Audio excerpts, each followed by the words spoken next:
Hi, நாங்கள் எல்லோரும் இன்றைக்கி எங்கே போகிறோன்னா, எங்கள் ஊர் பக்கத்தில் ஒரு ஸ்விம்மிங் பூல் இருக்குது, குளிக்கிற ஏரியா. எல்லோரும் அங்கே தான் இன்றைக்கி போயிட்டுருக்கோம்.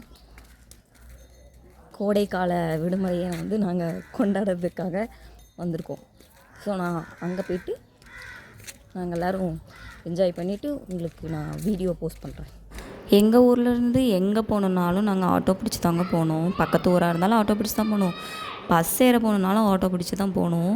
ஸ்கூல் படிக்கிறதுலேருந்து காலேஜ் போகிற வரைக்கும் நாங்கள் இந்த ஆட்டோ இல்லைனா லிஃப்ட் கேட்டு போகிறது, இல்லைனா நடந்து வாக்கிங்லேயே போகிறது, இந்த மாதிரி நடந்து தான் நாங்கள் போவோம்.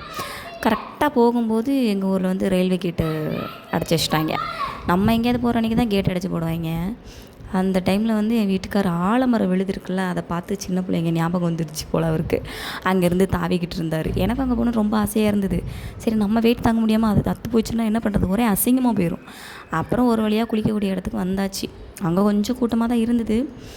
சரி, குளிக்க போகலான்னு பார்த்தா தண்ணி எப்போவும் ஸ்விம்மிங் பூல்லாம் ப்ளூ கலரில் தான் இருக்கும். ஆனால் இந்த ஏரியாவில் கொஞ்சம் பச்சை கலரில் இருந்தது. அதுதான் கொஞ்சம் ஆச்சரியமாக இருந்தது. யாரெல்லாம் துப்பி போட்டிருப்பாங்களோ, யாரெல்லாம் உச்சா போயிருப்பாங்களோ, என்ன எதுவும் யோசித்து நாங்கள் குளிச்சிருக்கோம். ஃபஸ்ட்டு நம்ம சின்ன பிள்ளைங்க விளையாடுற ஸ்விம்மிங் பூல் போகலான்னு சொல்லிட்டு நாங்கள் அங்கே இறங்கிட்டோம். ஃபஸ்ட்டு குளிக்க ஸ்டார்ட் பண்ணும்போது எடுத்த வீடியோ தான். அதுக்கப்புறம் வீடியோ எடுக்க ஒரு நாதி கிடையாது. என்னாலையும் வீடியோ எடுக்க முடியலை. ஏன்னா நம்ம ஃபோன் அவ்வளோ ஒருத்தலாம் கிடையாது. தண்ணியிலேருந்து எடுக்கிற அளவுக்குலாம் ஒர்த்து கிடையாது. கடைசியாக குளிச்சுட்டு போகிற நேரத்தில் தான் வீடியோ எடுத்துகிட்டு இருந்தாங்க. ஏன்னா அப்போ தான் ஞாபகமே வந்தது, ஐயோ ஒரு வீடியோவாது எடுத்துகிட்டு குளிச்சது கத்தாச்சியா, இல்லைனா நான் குளித்தேன்னு யாரும் நம்பாமல் போயிட்டாங்கன்னா என்ன பண்ணுறதுன்னு சொல்லிட்டு குளிச்சாச்சு ஒரு வழியாக. அப்புறம் வெளியில் எல்லாேருக்கும் பசிக்க ஆரம்பிச்சிடுச்சு. நாங்கள் காலையில் போயிருந்தோம், மதியம் வந்தோம். பசிச்சுதுன்னு அது பக்கத்துலேயே இந்த சர்பத்து, பழ சர்பத்து, நுங்கு இதெல்லாம் போட்டுப்பாங்க. சரி, அதை குடிக்கலான்னு போயிட்டுருந்தோம் நானும் என் தங்கச்சியும். புது தண்ணியில் குளித்ததுனால ஒத்துக்கிழங்கு நல்லா கோல்டாகி போச்சு. வர வழியில் ஒரு பூவாக பார்த்து ரசிச்சுட்டு இருந்தோம்.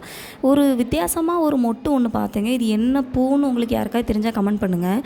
வித்தியாசமாக இருந்தது. ஒருவேளை இந்த நல்ல எல்லோ கலரில் உள்ள பொம்மை மாதிரி இருக்குமே, கவுன், பொம்மையோட கவுன் மாதிரி, அந்த பூவாக இருக்குமோ என்னன்னு எனக்கு சந்தேகமாக இருக்குது. உங்களுக்கு யாராவது தெரிஞ்சால் இது என்ன பூன்னு கமெண்ட் பண்ணுங்கள். ஜூஸ் குடிக்கிறதுக்கு நாங்கள் நடந்து போயிட்டுருந்தோம். எங்களை தாண்டி ஒரு குரூப் போய் முன்னாடியே குடிச்சிட்டு இருந்தாங்க. எங்களை விட்டுட்டா குடிக்கிறீங்கன்னு ஒரு வழியாக போனோம். பாருங்கள், எங்கள் ஊரில் இளநீ, நொங்கு, வாட்டர்மெலனு, எல்லாமே எல்லா ஜூஸுமே அங்கே இருந்துச்சு. நாங்கள் அங்கே போய் நல்லா குளிச்சுட்டு ஆட்டம் போட்டு குளிச்சுட்டு அப்புறம் கொடுக்காப்புளி பாருங்கள். யாராவது கொடுக்காப்புளி சாப்பிட்ருக்கீங்களா உங்கள் ஏரியாவில்? எங்கள் ஊரில் சின்ன பிள்ளையாக இருக்கும்போது நாங்கள் மரம் ஏறி தேவைன்றப்போ அந்த கொடுக்காப்புளியே மரத்தில் ஏறி பறிப்போம். இப்போ பாருங்கள், 1/4 கிலோ 100 ரூபா 150 ரூபாய்க்கு வாங்குகிறோம். எல்லாருமே வாட்டர்மெலன் ஜூஸு, இளநீ ஜூஸும் குடித்தாங்க. நான் மட்டும் நொங்கு சர்பத் குடித்தேன். உங்கள் யாருக்கெல்லாம் நொங்கு சர்பத் ரொம்ப பிடிக்கும்னு கமெண்ட் பண்ணுங்கள். நான் ஆர்டர் போட்ட ஜூஸ் மட்டும்தாங்க இருக்கிறதுலே லாஸ்ட்டாக வந்தது. நொங்கு நோண்டி எடுத்து தரணும்ல, அதனால் அவங்கெல்லாம் வாட்டர்மெலன் ஜூஸ் குடித்ததுனால கடகடன்னு எல்லாத்துக்கும் ஜூஸ் வந்துருச்சு. என்னோடய ஜூஸ் வர லேட்டானதுனால உங்கெல்லாம் எப்படி எண்ணெய் விட்டு குடிப்பீங்கன்னு எல்லார் ஜூஸில் ஒரு டேஸ்ட் பார்த்தாச்சு.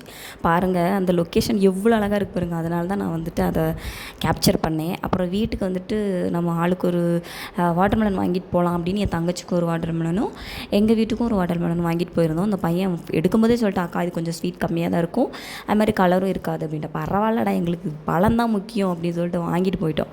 ஆனால் நான் நொங்கு சர்பத் குடிச்சிட்டு இருக்கும்போது பாதி ஆட்டோவிலே கொட்டிடுச்சுங்க. யார் கண்டுபிடிச்சோ தெரியல. இருக்கிறதுலே கடைசியாக நான் தாங்க ஜூஸ் குடித்தேன். பாருங்கள், எங்களுடைய இயற்கை காட்சியை பாருங்கள். நான் சென்னையிலேருந்து கிளம்பும்போது இந்த சைடு திரும்பினா பில்டிங்கு, அந்த சைடு திரும்பினா கடைங்க, அதுதான் இருந்துச்சு. இதுதாங்க அந்த ஊர் பக்கம் வந்தாலே அந்த பக்கம் வயக்காடு, இந்த பக்கம் தென்னை மர தொப்பு, அந்த மாதிரியாக தாங்க இருக்கும்.